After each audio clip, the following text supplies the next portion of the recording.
What's up, Jackalopes? I'm Hope, and today I want to talk about some books that I'd like to get to before the end of the year. I think the actual number will be in the title, but I think there's about 9 books here. So, several. I need to read a lot more than that to keep up with my Goodreads goal, because I am behind.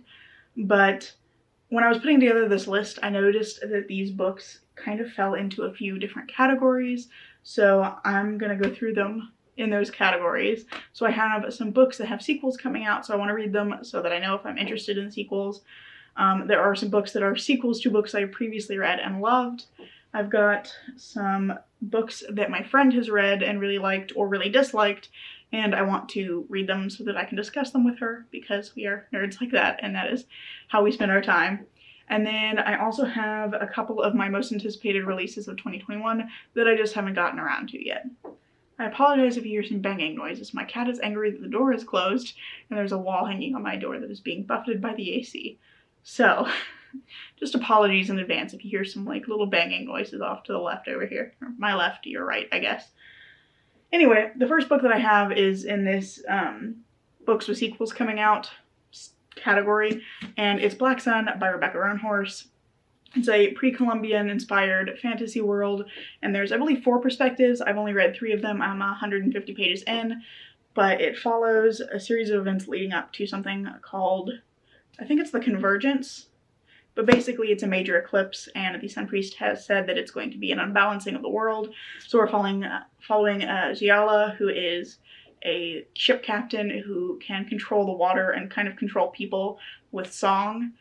There's Serapio, who is a man who's been forcibly blinded, and he is apparently destined for greatness, or so he's been told.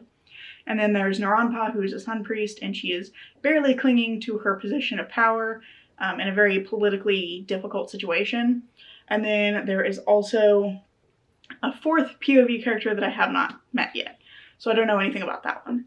But I was loving this when I was reading it because I think the characters are all so interesting, and I know some people don't like Naranpa, but I was actually really enjoying her parts of the story, so I am really excited to get back into this one. I just set it down for whatever reason. This is one of what I call my purgatory books, which are just books that I have set down at some point, even though I was liking them, and just stopped reading, and they're in purgatory until I eventually come back and finish them. So I'm thinking I might do a project soon to kind of clear out some of these, and I think this is probably going to be top of my priority list because the sequel of Fevered Star is coming out, I think, next April. And if I continue to love this as much as I currently am, I think I am definitely going to want to pre-order the sequel. So that's why I want to get to this one. The other book that I have that has a sequel coming out that I'd like to get to, sorry, I'm throwing things. I'm very coordinated. Another one is Ashes of the Sun by Django Wexler. This one I don't know a lot about, but I believe it follows 2 siblings on opposite sides of a civil war. And I think that just sounds really interesting. I think that's a really interesting dynamic in fiction. And my friend told me this also has a sapphic relationship in it, which I didn't know. So it's just like yet another gorgeous gold book with a sapphic relationship in it. But I think this one sounds like it's going to be right up my alley just because the premise sounds cool. But I don't know anything about it beyond that. But I have heard good things about Django Wexler's writing, so I am excited to dive into this one. And the sequel for this one I think comes out in October. And that one's called Blood of the Chosen, and it also has a gorgeous cover. I really like this cover. I like these kind of big landscapes with tiny people on them. I just think they're really pretty. So this is another one that I am really excited to dive into, and I think I'm probably going to try and read this one next month. The next category I have is books that are sequels to other books I've previously read and loved. And the first one I have for this is When the Tigers Came Down the Mountain by Nevo, which is the second book in, I believe it's called the Singing Hills cycle. But this follows the cleric Chi and their bird companion. I cannot remember the bird's name at the moment. It will come back to me later, I'm certain, as soon as I stop trying to think of it. But this one follows them as they are confronted with a situation where they have to tell a story to prevent themselves from being eaten by tigers, I believe. And so they're trying to bide their time until rescue can come. I believe that's what happens. I might be wrong on that, but I'm pretty sure. I have this one as an ebook, so I can't reference the back. But I read the first book, The Empress of Salt and Fortune, I think at the end of last year, and I absolutely loved it. I read it all in one evening. I mean, it's very short, they're novellas, but I read it very, very quickly, and it just made me cry, and it was just a very rich and emotional story for being so short, and I thought the characters were really well developed, and I particularly loved the format of the story, which was like these little vignettes of one of the characters telling a story to Chi, and just like those vignettes kind of slowly piece together a bigger story as the book goes on. I just thought it was a really beautiful story, and just the writing was fabulous, and I loved it so much. So I'm very excited to get to When the Tigers Came Down the Mountain. I think that's correct. And I have it as an ebook, so I'm like not referencing it, but I should be. But the second sequel I have, I am kind of embarrassed that this is on this list, but it's Return of the King, and I'm embarrassed this is on this list because this one has been waiting for so long. If you don't know, I graduated a couple of years ago. I think I've talked about this maybe once or twice in older videos. So I graduated in 2019 from college, so I have my bachelor's degree. I was reading this series when I was in 10th grade, so my second year of high school. I read The Fellowship of the Ring and The Two Towers, and then I moved halfway through high school. After my 10th grade year, I moved, and I was reading The Two Towers at that time, and then I did a very dumb thing and put this book in storage during the move and didn't have access to it. So now I haven't read this one because it was in storage. I didn't have access to it. I started reading other things, and then by the time I actually got it out of storage, I was no longer in the mood to read Lord of the Rings. And now it's been like 7 or 8 years since I actually was reading this, and I feel like I really need to go back and reread the first 2 books so that I will remember what's happening well enough to read this one, which, I mean, that's fine. I really enjoyed the first 2 books, but it is a little bit daunting to be like, I have 2 other very dense, thick fantasy books that I need to read before I can get to this one. So, yeah. A little embarrassed that it's taken me this long to get to it, but I am hoping to finally get to it this year. I've seen a couple of opportunities to join in with like read-alongs that people are doing through the end of the year, so I may try to jump on that train at some point and just finally tackle it. But yeah, I do really want to get to this one. I'm hoping this year is going to be the year, but we'll see. And then the last book that I have is, this is kind of non-traditionally a sequel because it's technically the first book in a series, but grab this. The book that's actually on my list here is The House of Shattered Wings by Alia de Woodard, and this is the first book in the Dominion of the Fallen series, I believe. And this one is like, I believe it's some kind of murder mystery set in like Gothic Paris during the fallout of a great war between the forces of heaven and hell, I think. I know there's been a big war. It's the Great Magician's War. So there's been this massive war. Paris has been pretty significantly damaged, and it's like set in the aftermath of that. And there's like angels and dragons and just all kinds of interesting magical creatures. And I just think this one's going to be really great because everything else I've read from Alia de Woodard has been really, really good. I love her writing style. But this is on this list. I know it doesn't make any sense because it's not a sequel. It's the first book in the series. But I actually have thrown the book. Hang on. I've already read Of Dragons, Feasts, and Murders, which is a novella that's like the 3.5 installment in this series. I didn't know that at the time that I bought it, but it works really well as a standalone, I think, because I didn't feel particularly lost. I feel like the characters are given enough introduction in here that you are able to jump in at this point and read this one. And this is a really, really good murder mystery. I absolutely love this novella. This is another one I read really quickly. But for me, this one is now the sequel because I've already read this one. Now I'm going back and I'd like to read this one and the rest of the series, which also includes several short stories. I think maybe one other novella. I'm not certain of that. I know there are several short stories in it, but I do want to go back now and read the full series because I love the protagonists of this one, which are Tuon and Asmodeus. And, sorry, Asmodeus. There's an S in there. Asmodeus. Which actually just makes me think of Redwall because there's a giant viper named Asmodeus in that. But anyway, non-traditional sequel, but I am really excited to get to this one as well because, again, I really love Ali Davidard's writing, and I already know that I'm interested in the world because I've read this one.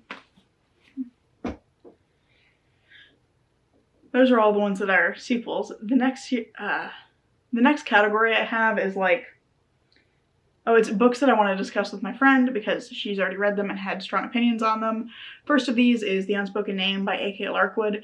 This is another one where I don't know a lot about it, but I believe it follows an orc priestess who's supposed to be sacrificed for her god or her religion, or I don't remember exactly how it works, but she's supposed to be sacrificed, and at the last minute is given an opportunity by like this wizard or something and is like, come work for me and you'll live. So she runs away to do that, and that's basically everything I know about it.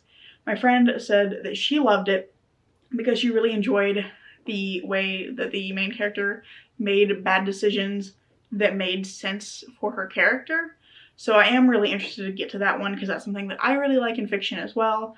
So I think that I'm gonna like it, but again, I don't know a lot about it. I just know that my friend says I'm gonna like it, and so far she has never been wrong about that. The other one that I have that I'd like to discuss with her that she just read recently is The Unbroken by C.L. Clarke. This one is, I believe, a political fantasy following a princess and a soldier who are working together to like stop the princess's uncle or something. Yeah, I think it's her uncle. And they end up working together. There's a rebellion. That's, again, all I know. This is another one where I just kind of vaguely know the premise. I have been very excited about this one because I really like political fantasy, but my friend just read this and she actually didn't like this one. But the things that she didn't like about it are things that if we disagree on books, those are the things we disagree on. It tends to be like character motivations and characterization. So I think that it's possible that I may actually really like this one. So I am looking forward to reading this, and I'm probably going to read this month if I can, because I believe it's the Blaze and Bodice Rippers book club is doing this one for their August pick, so I'd like to be able to watch that live show. My battery is about to die, hang on.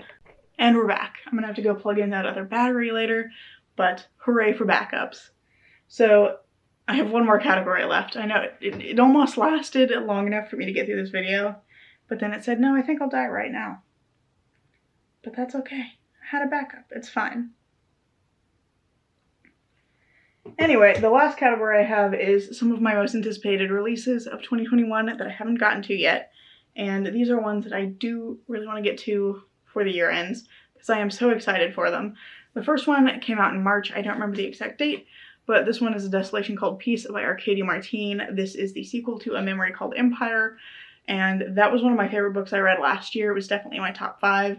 It's a political sci-fi about a woman from this mining station who has to go to the capital of the empire. That her station isn't a part of the empire, but has like a business relationship with the empire.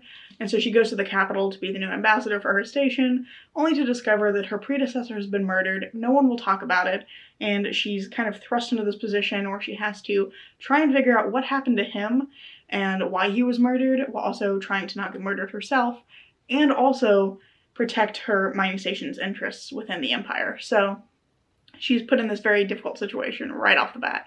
It's basically like a book about a woman having the worst first week at a job ever. But this sequel, I believe, actually expands the world and the story. So there's like several perspectives. I think there's 3. I'm not certain of that. I know that Mahi from the first book is back. I believe we also get a perspective from a ship captain or a fleet captain, and then maybe 3 Seagrass, who was one of the sidekicks in the first book. But I loved all of the characters in the first book, and I really enjoyed the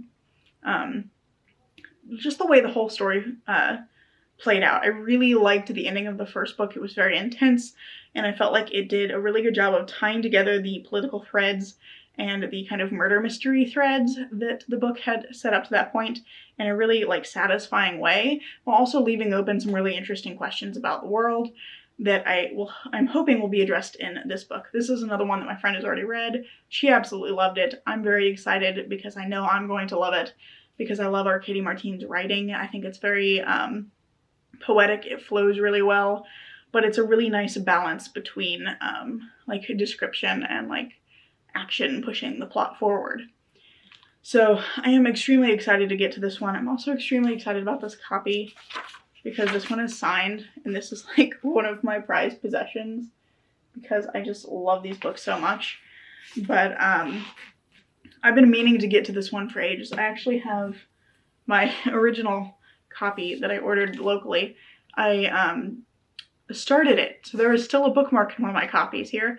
Yes, I have multiple copies of a book I haven't read. I know it makes no sense.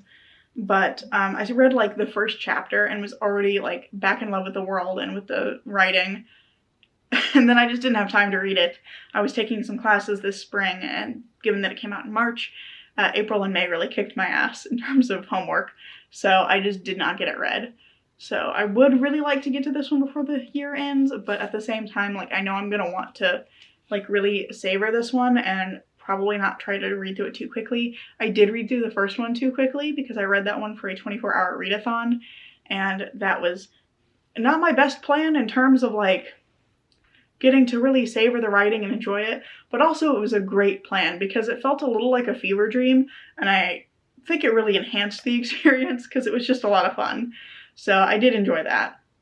And yeah, I'm hoping to pick this one up soon. This is going to be the refrain for all of these books. You've already heard it several times, but yeah, there's only like 4.5 months left in the year, so I am going to have to pick these up soon if I want to finish them before the year ends.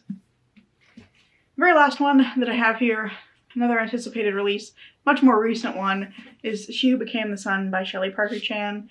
This one is a like gender-bent retelling of the rise of, I think it's the Ming Dynasty in China.